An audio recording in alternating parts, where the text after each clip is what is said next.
Hey everyone, Erick Stakelbeck here. Today on the Newscast, could biblical archaeology in Jerusalem save the world? Find out what I mean coming up.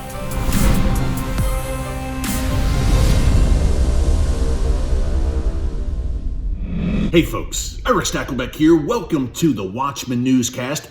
If you watch the Newscast or our Watchman television show on a regular basis, you know that one of our favorite topics is biblical archaeology. Folks, there is nothing that I love more than getting on the ground in Jerusalem or elsewhere in the land of Israel and getting my hands on ancient artifacts that bring the Bible to life. Now, we say it often here on the show that when you combine biblical truth with irrefutable scientific and archaeological evidence, you have an unbeatable combination. Well, an article that came out just a few days ago in the Times of Israel does exactly that. Folks, get a load of this headline. Again, it's from the Times of Israel.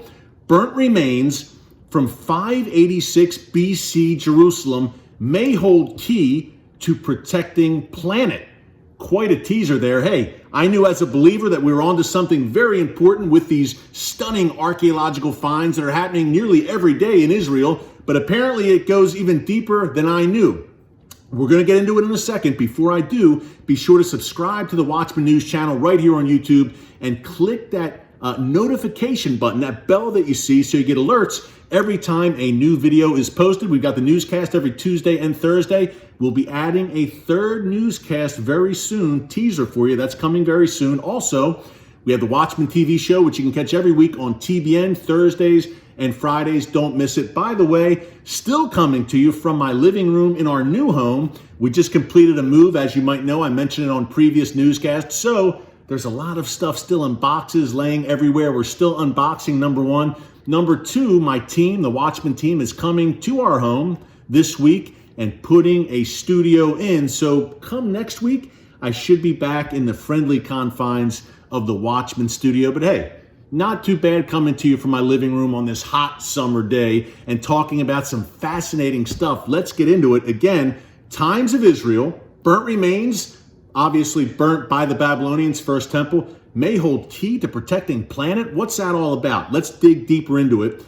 A new analysis of First Temple era artifacts magnetized when Babylonians torched the city under King Nebuchadnezzar, of course, provides a way to chart the geomagnetic field, physics' holy grail, and maybe save Earth.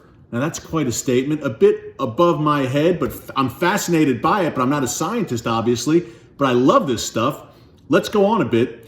In the new study published in the PLOS1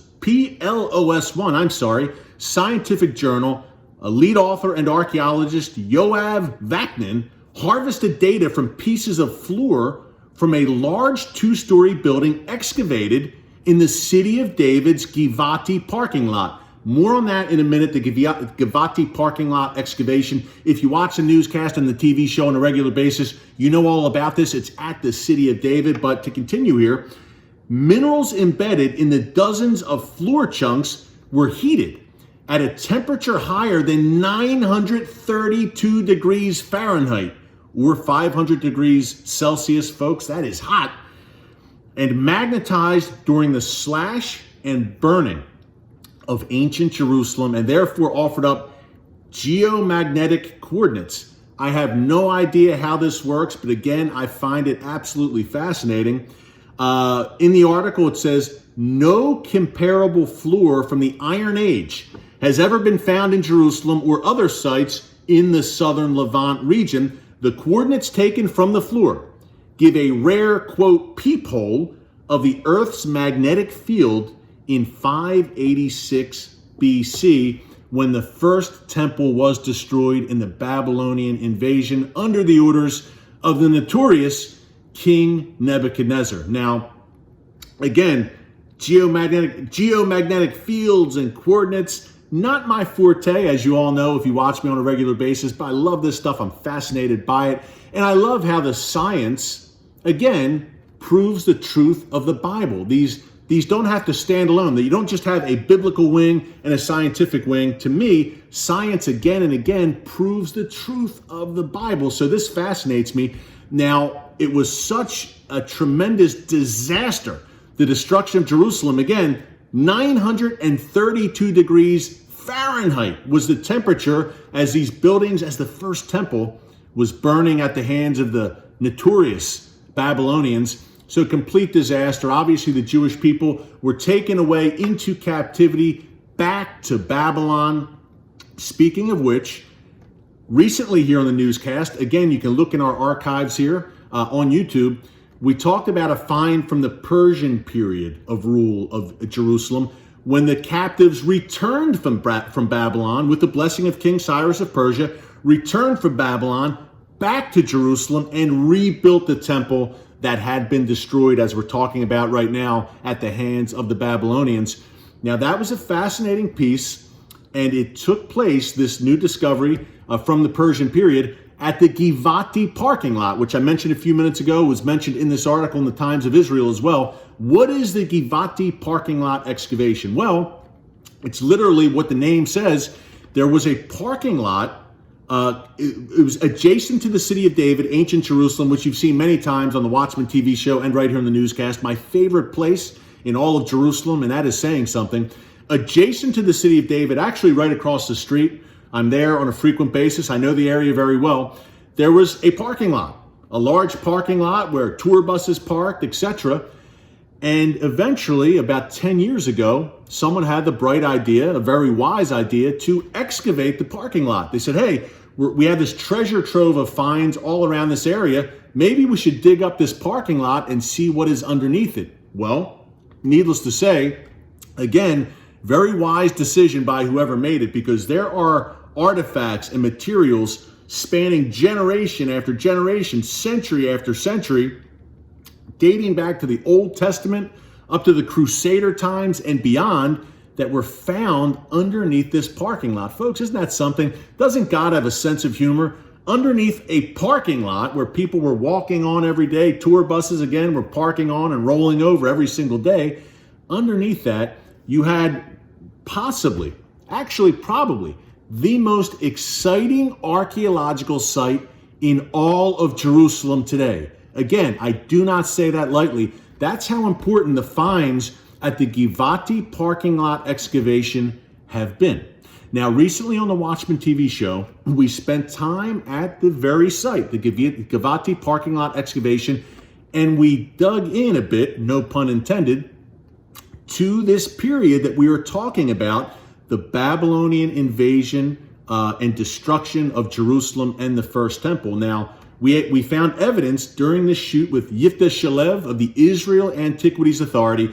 We found evidence, firsthand evidence, as you'll see in a minute, of the destruction. Not only that, these were, at the time this piece came out on the Watchman TV show a few months ago, this was a Watchman exclusive.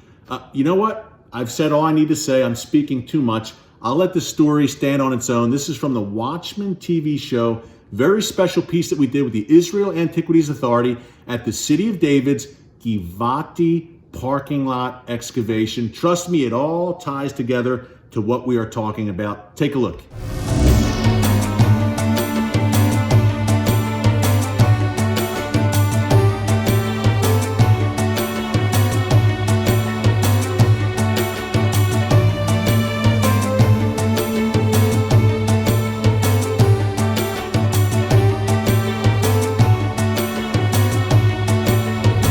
Yiftach, it's time for the big reveal. As if this stamp, this seal wasn't amazing enough, we have something even more spectacular to show you folks. Yiftach, lead the way. Let's go. To the next room in this ancient First Temple period structure at the Givati archaeological dig, an active dig here at the City of David in Jerusalem. On our way there, take a look at these massive stones at the entrance to the room.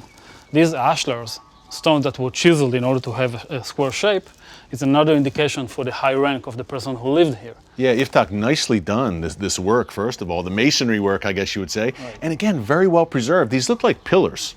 It is. These are piers, not exactly pillars, but these are piers who carry the roof of the second floor that we talked about before, who collapsed down during the fire. And again, folks, we see the debris here. We see the rubble. 2,600 years ago, right here. Yeah, this is a snapshot for the day of the destruction. That horrible Babylonian destruction under King Nebuchadnezzar. Well, shall we go inside the room? A very important room, as you said. Okay, Eric, now we are in the most important room of the structure that we dug. First, you can see here remains of the destruction. Yeah, the black. I mean, Iftak, I see black everywhere on these walls. The charring from the burning from the Babylonians. Exactly, these are remains of the beams that carried the floor of the second floor. Just crashed together. Crashed right down. Yeah, and with them pottery vessels that were used at the second floor, falling down. Wow, so that's a pottery vessel right there, 2,600 years old. Exactly. And just so folks know, we are underground. We're deep underground here at the Kivati Dig. This once was surface level, but it's been buried over thousands of years. Exactly. Now, one of the most incredible finds that we got here in this room, right on the floor, is a bulla. A bulla is a stamp seal. You remember the seal we saw before? Yeah. So this is the result of a seal this way. It's basically a piece of clay that was used to seal a document. You can still see at the back side the remains of the papyrus that was here and the not paper, but the papyrus in that day that it was sealed onto. Exactly. The ancient parchment. And why is it so important? Because of the name that is written here. Yeah, you can see the ancient Hebrew writing there. Exactly. Now you can see the writing. This is how we found it. It was this clear when we found it in the excavation. It was not coming from sifting or anything. It was just found here in the dirt. In this very room. Exactly. And again, we're talking about the walls. This is very well preserved. You can see the writing clearly, Iftak. It is. It's very unique. When it was found, and you can imagine the yelling that came. Of course. We heard it from above, and we came down here, and it took us a few minutes, but we were able to read most of the letters right here on the spot. Wow. And the inscription says, Le Netan Melech, Eved HaMelech, to Netan Melech, or actually belonging to Netan Melech, the servant of the king.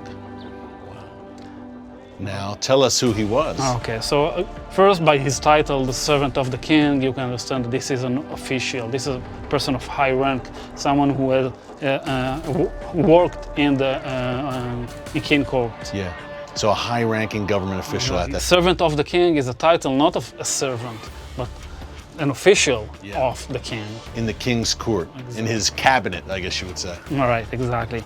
Now, Netan Melech is a very rare name. It was never found in any of the documents outside of the Bible, and in the Bible it's only mentioned once in the book of Kings 2. And now we're talking about the days of Josiah, the reform. King Josiah, the great reformer, yeah. Exactly. During his reform, according to the text, he also burnt the chariots of the sun that were in the Temple Mount. We don't know exactly what it means, but it's probably part of the Assyrian cult to the sun, some kind of a chariot that used to go from east to west in the morning, depicting the movement of the sun. This was pagan worship, or idol worship on the Temple Mount, of all places. Exactly. And Josiah said, no more. So he, according to the text, he burned down the chariot and he gave the horses to his servant, Netan Melech, to take the horses to his house outside of the city somewhere. The name is rare. It's mentioned here and mentioned in the book. The epigraphy, the shape of the letters, dates the inscription to late 7th, early 6th century, the days of Josiah. And may I hold this, by the way? Of course. Thank you, my friend. And please continue as I just admire this incredible archaeological find, 2,600 years old. 2 Kings, Netan Melech, the court of King Josiah. Please continue, Iftak, as I admire this. So I'm saying the dating is the same. It was found in a structure from the days of this king. So I can't say for 100% that our Netan Melech and Netan Melech from the Bible are the same person, but it is likely they are. Yeah, very, very likely. You know, I thought I had a cool job. You might have the coolest job ever, uncovering finds like this. I'm thinking this is a unique job. It gives you an opportunity to touch things from the past. Iftak, we have to let you go to do some more digging and to make some more incredible discoveries here at the City of David. But before you go, can I hold this one more time? Just one more. Sure. Thank you, my friend. Folks, not many people in the world are getting a chance to hold this incredible archaeological find from 2,600 years ago, Netan Melech from 2 Kings, To say I'm thrilled is an understatement. Wow. A Watchman exclusive here at the Givati Dig at the City of David, our favorite place in Jerusalem. Iftak, thank you so much. It was a thrill. I will be careful there. Keep up the great work, my friend. We really appreciate it, and we look forward to seeing you here again soon at the City of David. We will be here. Yes, Iftak. Toda rabah. Thank you, my friend. Folks, it was like a dream to hold that 2,600-year-old ancient seal from the time of King Josiah. Thanks again to the team at the City of David and the Israel Antiquities Authority for that rare opportunity. Hey, as I told you, if you like the newscast here on YouTube, you will love our Watchman TV show every Thursday and Friday on TBN. If you're in the United States, if you are not, you can catch the show and all the clips right here on YouTube, so be sure to subscribe. What is God doing right now?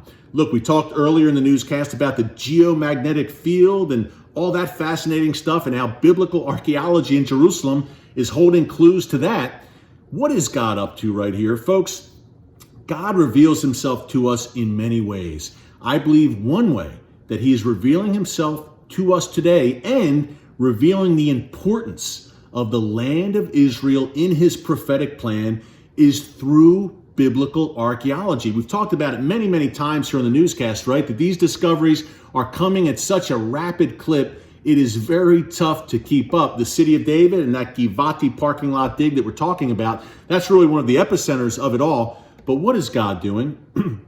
He is showing us, number one, that his word is true. It's not just a bunch of fables and stories. He's giving you firsthand, hands-on evidence and proof that, yes, the Bible is true. That's number one. Number two, and the science is backing it up. Number two, he is showing you, yes, the Jewish people were indeed in Jerusalem over 3,000 years ago.